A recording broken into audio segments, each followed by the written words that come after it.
Now, the trial of the NHS nurse Lucy Letby is continuing at Manchester Crown Court. She wept as she told the court that she was devastated at being accused of murdering 7 young babies and the attempted murder of 10 others.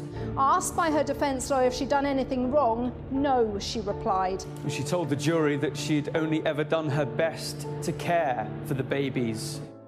This is a podcast about one of the most anticipated criminal trials for years. It involves the most shocking of allegations: the alleged murders and attempted murders of tiny, premature babies at the hands of a neonatal nurse whose very job it was to look after them.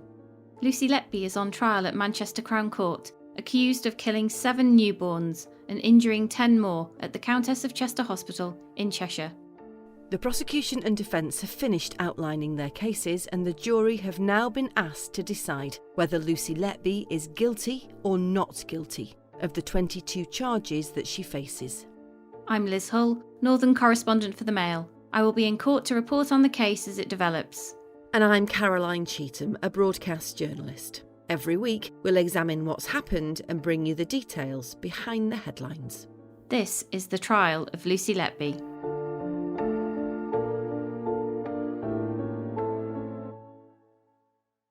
So all the evidence in the case has now been heard by the jury. The prosecution and the defence have outlined their cases, and we're now approaching the end of this trial. Regular listeners will know that the babies in this case are not being named for legal reasons, and the identities of their families are also being protected, so we're calling them babies A to Q.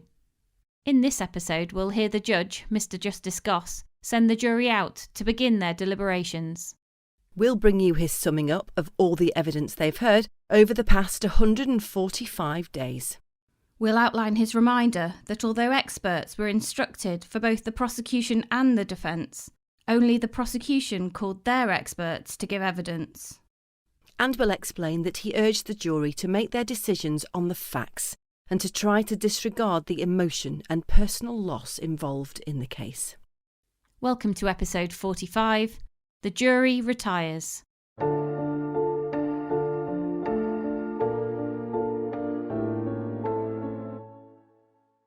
So we've reached a really important stage in the case, Liz, because today, in fact, just a few hours ago, the jury was finally sent out to deliberate on their verdicts, over 9 months after they were sworn in.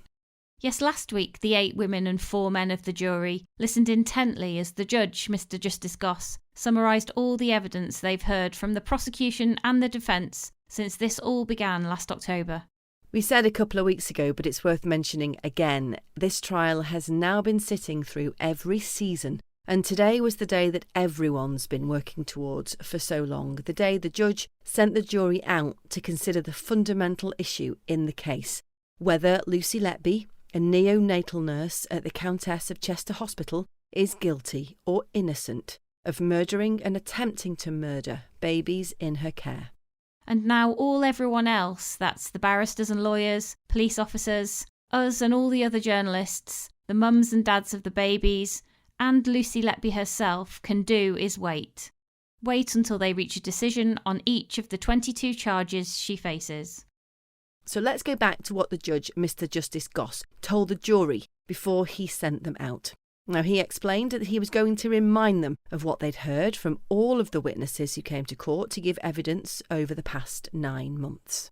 While the prosecution speech from Nick Johnson KC a couple of weeks ago explained why they say Lucy Letby is guilty, and Ben Myers KC's speech examined the opposite, that's why he says she's innocent, the summary from the judge is designed to provide them with a more balanced narrative, based on the evidence they've heard of what happened on the neonatal unit of the Countess of Chester Hospital. So Mr. Justice Goss went back to the beginning by giving them a bit of background and context to the case. He explained that it had all been prompted by a significant rise in the numbers of babies suffering serious and unexpected collapses in the hospital's neonatal unit in 2015 and 2016.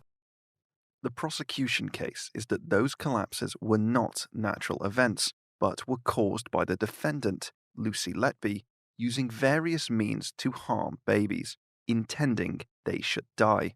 Some died, others were resuscitated, or, in the case of alleged poisoning by insulin, the source was removed.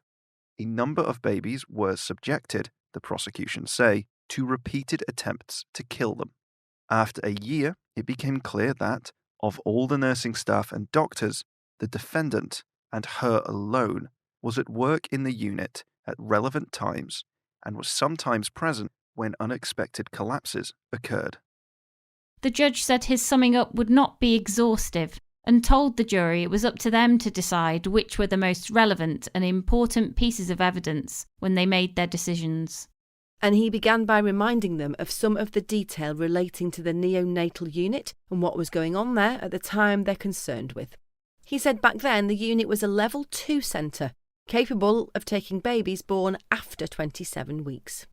Up to 2015, the number of deaths on the unit was within the expected number of a unit of its type in the region, which was less than the national average. In 2015 and 2016, the numbers of deaths increased significantly, with a marked difference both in the number of deaths and the unusual and unexpected nature of the deaths. The defense contend that this was a consequence of the increased number of neonatal babies being admitted at that time and the higher acuity of those babies. As the number of cases increased, the consultants began to think the unthinkable, as it was described, that these were not naturally occurring sudden collapses, but the consequence of deliberate, harmful acts. The judge reminded the jury that Lucy Letby was asked about her relationship with other members of staff who worked on the unit. She confirmed that apart from one of the female consultants, who we can't name for legal reasons but we've been calling Dr. B, who she didn't have the best working relationship with, she'd had no problem with any of the doctors and had a normal working relationship with them all. She loved Dr. A as a friend, but was not in love with him. Later, she characterized Dr. Stephen Brary as a bastard. After investigations began, she said he was one of 4 consultants, the others being Dr. Ravi Jairam, Dr. Gibbs, and Dr. B, who conspired together to apportion blame on her, she believed, to cover the failings of the hospital. There were 7 consultants who worked on the neonatal unit and the children's ward next door, the judge said. Nurses on the unit were qualified in 3 different bands. Band 6 were the highest qualified, followed by Band 5 nurses, who were split between those who were qualified to care for intensive care babies and those who were not, and Band 4 nurses, commonly known as nursery nurses, who mainly looked after the special care babies.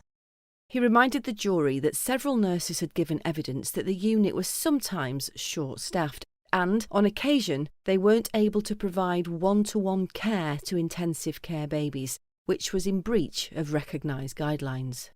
But, the judge said, doctors had refuted any suggestion that staffing levels had compromised the care of any child, and a review carried out by the Royal College of Paediatrics and Child Health had subsequently found staffing levels were better at the Countess than in all other district hospitals in the Cheshire-Mersey area.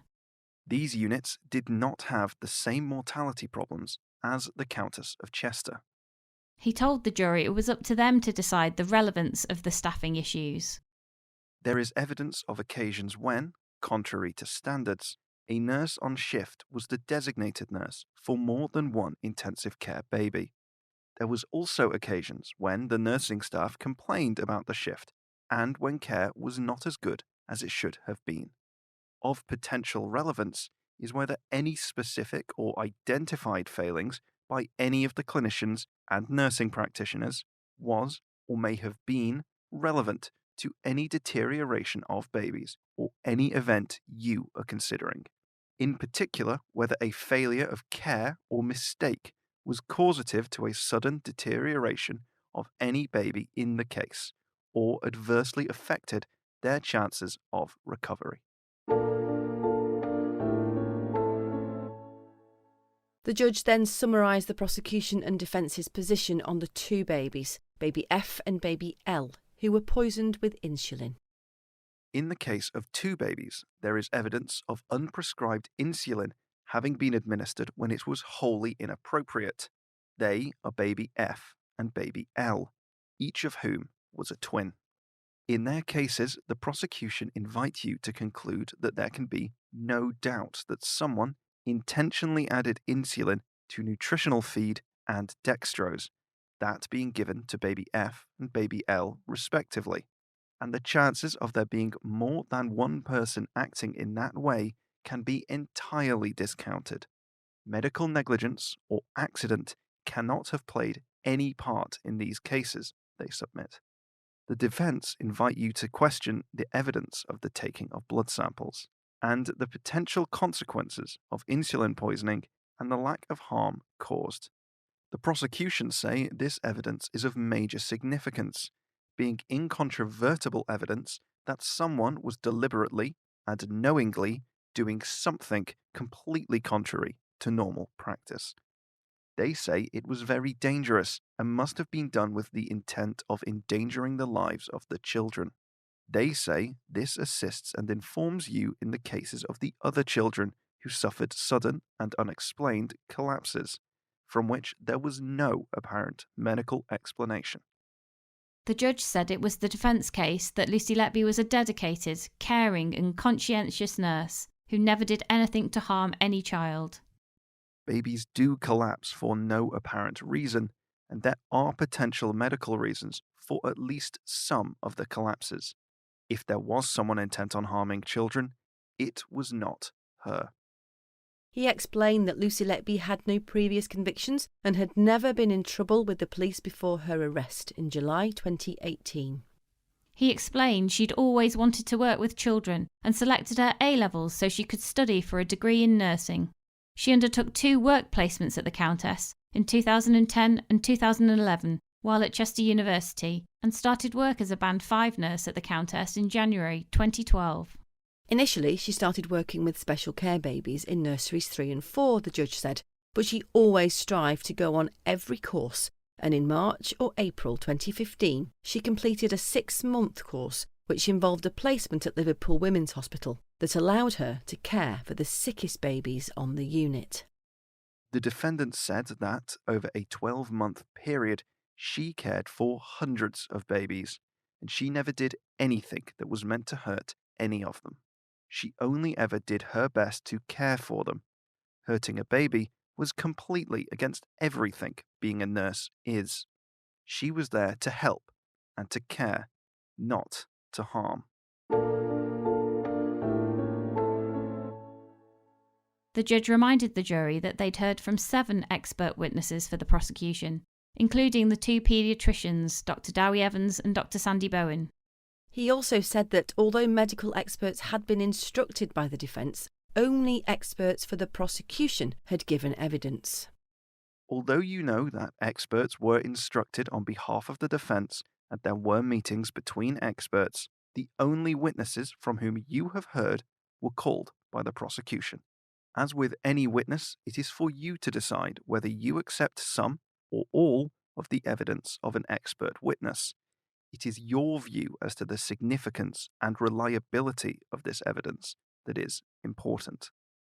The judge also urged the jury to make their decisions on the facts and to try to disregard emotion and the personal trauma and loss involved in the case.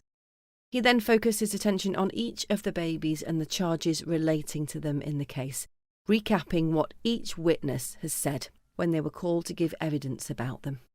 We've heard much of this evidence over the course of our previous 44 episodes, so we aren't going to repeat it here again. But explaining what happened to each child took Mr. Justice Goss the best part of 4 days. Finally, at 2 minutes past 1, the 2 jury bailiffs who look after the jury while they are deliberating were officially sworn in, and the judge sent the 8 women and 4 men out into their retirement room to begin their deliberations. How you conduct your deliberations is entirely a matter for you. You should, of course, respect each other's opinions and value different viewpoints. Everyone should have a chance to speak. You should listen to one another, and no one should feel pressure. You are under no pressure of time. Do not make your own inquiries about the case, or talk, or communicate with anyone in any way, except when you are all together as a group of 12. When you reach your verdicts, your foreman should inform the jury bailiff, and you will be called back into court. The clerk of the court will ask the foreman to stand, and they will be asked on each count whether you have reached a verdict, and then whether you find the defendant guilty or not guilty. That completes my directions, and I ask you now to retire and commence your deliberations.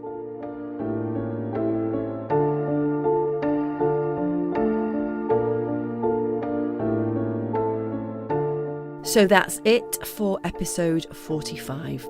Both Liz and I will now be at court waiting for the jury to reach their verdicts. We've no idea how long that'll take, but we'll bring you their decision as soon as it happens. You can also follow me on Twitter @LizHull. You can give us a rating and you can share the podcast. You can also follow us on Twitter @Lucy Letby Trial, or follow me @Radio Caroline, or send us an email at thetrialoflucyletby@gmail.com. See you then.